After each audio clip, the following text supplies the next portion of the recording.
The Mimic in the Pines, a bone-chilling North Carolina woods encounter.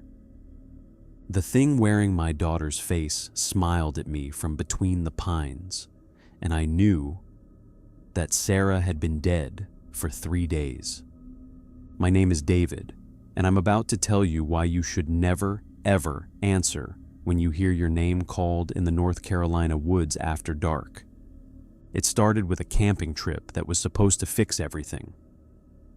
My daughter Sarah, 16 years old, hadn't spoken more than 10 words to me since the divorce. Her therapist suggested reconnection through shared experience. So there I was, September 2025, driving my Subaru down a logging road 30 miles outside Asheville, watching Sarah's thumbs dance across her phone screen like she was texting her way out of my life entirely. "No signal out here," I said, trying to sound casual. She didn't even look up. Good. The Pisgah National Forest swallowed us whole as we drove deeper. Longleaf pines pressed in from both sides, their trunks straight as prison bars, their canopy turning the afternoon sun into something green and submarine. We set up camp at a site called Whispering Creek, a name I should have paid more attention to. The ranger station had been abandoned, its windows dark, a handwritten sign taped to the door. Closed for season, emergency contact, 911. Something about that felt wrong. It was only September. Sarah assembled her tent in silence while I fumbled with mine. The woods were too quiet, no birdsong, no insects. Just the soft sigh of wind through pine needles that sounded almost like breathing. "Dad," Sarah said suddenly, first word she'd volunteered all day. "Yeah? Do you hear that?" I stopped wrestling with my tent pole and listened. At first, nothing. Then, faint, distant, a sound like someone calling. The wind carried it away before I could make out words. "Probably other campers," I said. Sarah's face had gone pale. It sounded like Mom. My ex-wife was in Seattle, 1,500 miles away. "Just the wind," I told her, but my hands had started shaking. We made dinner over a camp stove as twilight bled the color from the world. Sarah picked at her food, staring into the trees. That's when I noticed something odd. The pines around our campsite formed an almost perfect circle, their trunks evenly spaced like someone had planted them deliberately. The ground inside the circle was bare. No undergrowth, no pine needles, just dark earth. "Dad." Sarah's voice was barely a whisper. "There's someone out there." I followed her gaze. Between two pines, maybe 50 feet away, a shape stood motionless, human-sized. The failing light made it hard to see details, but I could make out what looked like a person wearing dark clothing. "Hello?" I called out. The shape didn't move. I grabbed my flashlight, my heart hammering. When I clicked it on and swept the beam across the trees, there was nothing there, just pines and shadows and that oppressive, suffocating silence. "They were there," Sarah insisted. "I saw them." We retreated to our tents as full dark fell. I lay in my sleeping bag, listening to the nylon walls flutter in the breeze, wondering why I'd thought this trip was a good idea. Through the thin fabric, I could hear Sarah's breathing in her tent, quick and shallow. Then her breathing changed. It slowed, stopped. "Sarah?" I whispered. No answer. "Sarah!" Louder now, sitting up. "Dad?" Her voice came from outside my tent, right outside. "Dad, can you help me with something?" Relief flooded through me. "Yeah, sure. What do you need? Can you come out here? I unzipped my tent and stepped out into darkness so complete it felt solid. My flashlight beam carved a tunnel through the black.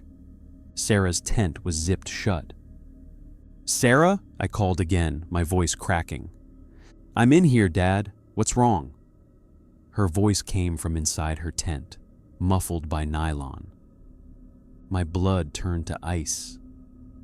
If Sarah was in her tent, then what had I just heard outside mine? "Dad, can you come out here?" The voice came again from the darkness beyond my flashlight beam. Sarah's voice. Perfect pitch, perfect inflection. But wrong, so wrong.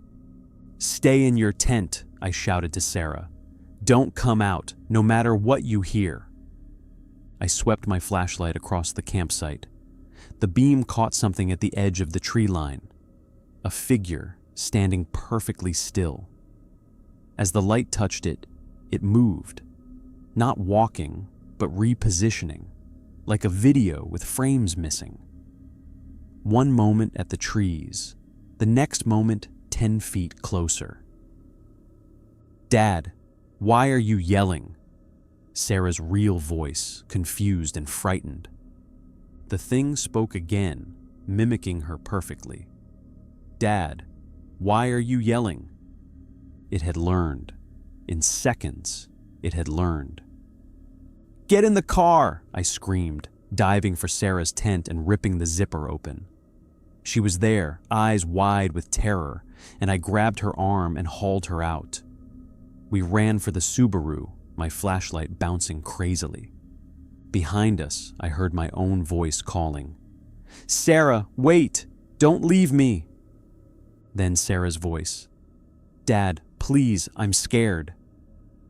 Then my ex-wife's voice, perfect and clear, "David, help me." Sarah sobbed as she ran. My hands shook so badly I could barely get the key in the ignition. The headlights blazed on, and in that wash of light, I saw them. Not one figure. Dozens. They stood among the pines all around the circle of trees. Men, women, children, all perfectly still, all watching us, and as I stared in horror, I realized they were wearing faces I recognized. My father, dead for 5 years. Sarah's childhood friend who'd moved to California. My college roommate. The barista from my regular coffee shop. All standing silent in the darkness, their eyes reflecting the headlights like animals. I slammed the car into reverse, tires spinning in the dirt. The figures didn't move, didn't react, just watched us go with faces that were perfectly human and utterly empty. We made it maybe half a mile down the logging road before the engine died. Just stopped. All the lights went dark. The headlights, the dashboard, everything.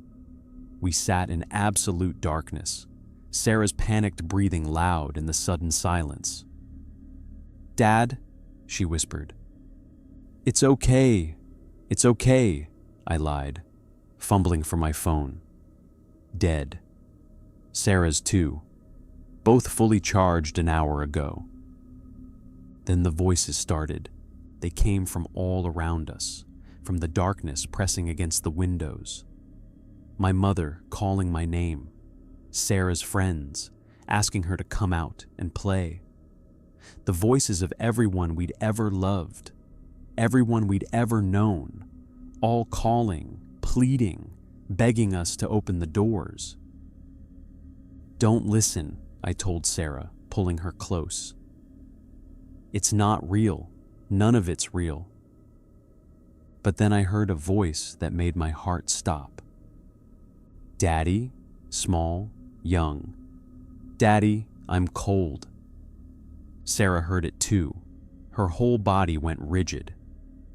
That's me, when I was little. How does it know what I sounded like when I was little? The voice came again, right outside Sarah's window. a child's voice, plaintive and afraid. "Daddy, please let me in. It's dark out here." I looked at Sarah, my 16-year-old daughter, with tears streaming down her face, and I understood. This thing, whatever it wasn't just mimicking sounds. It was pulling from our memories, our minds, finding the voices that would hurt us most. "Daddy loves you," the child voice said. "Why won't you help me?" Sarah's hand moved toward the door lock. "No," I grabbed her wrist. "That's not you. You're here, with me, right now." "But it sounds so scared," she sobbed. "It sounds like me when Mom and you would fight, and I'd hide in my closet, and—" She stopped. We'd never told her we knew about that. She'd hidden it so carefully. "It's in our heads," I said, horror dawning. "It's reading our memories." The voices shifted. Now it was my voice outside the car, but saying things I'd never said. "Sarah, I'm sorry I left. I'm sorry I chose work over you. Please, give me another chance." Sarah looked at me, really looked at me, and I saw something break in her eyes, because those were the words she'd needed to hear for 2 years. And this thing knew that. "I'm right here," I told her, gripping her shoulders. "I'm right here, and I'm telling you now, I'm sorry. I'm so sorry for everything. But that thing out there, it's not me. It's not anything human." A face pressed against my window. My face. It smiled at me with my smile, but the eyes were wrong. Too dark, too deep, like looking into wells that had no bottom. When it spoke, its mouth didn't quite sync with the words. "Sarah, your father isn't himself. I'm him, the real him. Let me in and I'll take you home," Sarah screamed. The thing's smile widened, stretching too far, and I saw what was behind the face, something pale and stretched, like skin pulled over branches, held together with pine sap and darkness and stolen memories. More faces pressed against the windows, all around the car. My face, Sarah's face, faces of people we knew and people we'd forgotten. They spoke in unison now, a chorus of stolen voices. "Let us in. We're so lonely out here. We just want to be with you. We just want to be you." The car began to rock. They were pushing it, dozens of hands pressing against metal and glass. The windows started to crack, spider web patterns spreading across the safety glass. "We have to run," I said. "Run where?" Sarah's voice was hollow with terror. "The ranger station. It had walls, a door, maybe—" The rear window exploded. Hands reached through. Too many hands, fingers stretching and bending at wrong angles. I stomped on the gas pedal uselessly, then grabbed Sarah and kicked open my door. We tumbled out into the darkness and ran. Behind us, the chorus of voices rose in anger, no longer mimicking, but screaming in a sound that was every voice at once, a cacophony of stolen souls demanding we stay, we join, we become. My flashlight was still in the car. We ran blind through the pines, branches whipping our faces, roots grabbing at our feet. I held Sarah's hand so tight I must have been hurting her, but I couldn't let go. If I let go... Sarah stumbled. Her hand slipped from mine. "Dad!" she screamed. I spun around, and in the faint moonlight filtering through the canopy, I saw her on the ground. And standing over her was another Sarah, hand extended, offering to help her up. "Don't touch it!" I lunged forward, but I was too slow. The thing grabbed Sarah's hand. For a moment, nothing happened. Then Sarah gasped, her eyes going wide. "Dad, I can hear them, all of them, everyone it's ever taken. They're all still in there, trapped, and it's so lonely, It's been alone for so long, and it just wants... Sarah! I grabbed her other hand and pulled. The Sarah thing held on, its grip impossibly strong. In the moonlight, I watched its face ripple and change. Sarah, then me, then my mother, then faces I didn't recognize. Centuries of stolen identities flickering across its surface like a broken projector. "It was here before the pines," Sarah whispered, her voice dreamy and distant. "The Cherokee wouldn't come here. They called it the hollow that speaks. It's been copying people for hundreds of years, trying to understand what it means to be human, trying to be less alone." "I don't care," I roared, and wrapped both arms around my daughter. The thing pulled back, and we became a grotesque tug of war with my daughter in the middle. Then I remembered something. The ranger station sign, closed for season. It wasn't closed for season. They'd abandoned it. "Let her go!" I shouted at the thing. "Take me instead. I'll stay. I'll let you copy me. Just let her go." The creature's grip loosened slightly. Its stolen face, Sarah's face, tilted with curiosity. "You'll stay?" it asked in my daughter's voice. "You'll talk to us? Teach us? We've been so quiet for so long." "Yes," I lied. "But you have to release her first. That's how trust works." The thing's face rippled again, processing. It didn't understand human emotion, but it had copied enough people to mimic the concept of trust. Its fingers uncurled from Sarah's wrist. The moment she was free, I threw her behind me and grabbed a fallen branch, swinging it at the creature's face. The branch passed through it. The thing wasn't solid, not entirely. It was something else, something that existed in the space between memory and reality, feeding on recognition and identity. The branch scattered its form like smoke, and for just a moment, I saw what it really was. A mass of darkness shaped by loneliness into 1,000 stolen faces, all screaming silently, all trapped in an existence between being and nothingness. Not evil, not malicious, just desperately, achingly alone. And hungry for connection the only way it knew how, by becoming what it touched. "Run!" I grabbed Sarah and we sprinted through the pines. Behind us, the forest erupted with voices. Every person it had ever copied, calling our names, begging us to stay, promising us we'd never be lonely again if we just stopped running. We burst onto the main road as dawn broke. A logging truck nearly hit us, the driver slamming on his brakes and leaning out his window. "What the hell are you folks doing out here? Don't you know these woods are off limits?" I looked back at the tree line. In the growing light, I saw them, dozens of figures standing among the pines, watching us. As the sun touched them, they faded like morning mist, melting back into the shadows. But I could still hear them, faintly, calling. That was 3 months ago.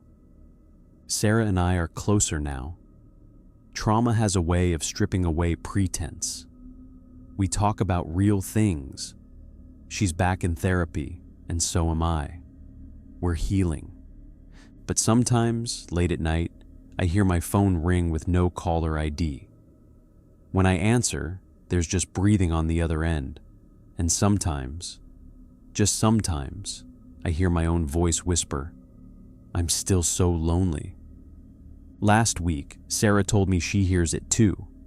In her dreams, all the faces call to her, asking her to come back, to teach them how to be human, to help them understand love and family and all the things they've copied but never truly felt.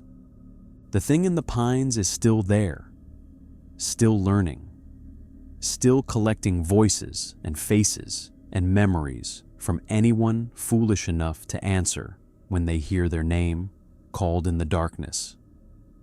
Here's what I learned. Some things in this world aren't evil. They're just other.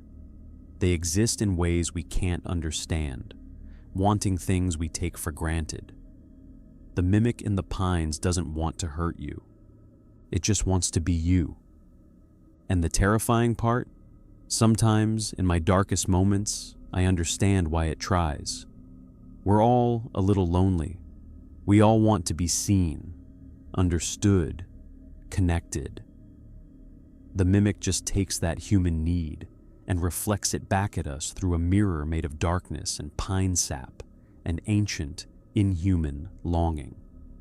So if you're ever camping in the North Carolina woods and you hear someone call your name, especially if it's a voice you recognize, a voice you love, a voice you've been longing to hear, don't answer.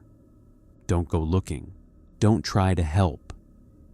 Because the mimic in the pines doesn't just copy voices, it copies you. And once it has you, once it's learned every memory and fear and hope that makes you who you are, it adds you to its collection. You become another face in the darkness, another voice calling out to the next hiker, the next camper, the next person desperate enough or lonely enough to believe that the voice in the woods might be real. Sarah asked me last night if we could go camping again. Somewhere different, she said. Somewhere safe. I told her maybe next summer. But the truth is, I don't think anywhere is truly safe. Not anymore. Because I've learned that the mimic isn't confined to those pines. It's a type of thing, an entity born from isolation and time. And there are old, lonely places all over this world. Sometimes when I'm alone in my apartment, I catch myself talking to the shadows, testing them, wondering if something is listening, learning, waiting to call back. And the worst part? Sometimes I want it to answer. Because Sarah was right about one thing. The mimic showed us what it's like to be truly, cosmically alone. And now that I know that kind of loneliness exists, I can't stop thinking about it. Can't stop wondering if maybe being copied and collected wouldn't be so bad. At least then I'd never be alone again.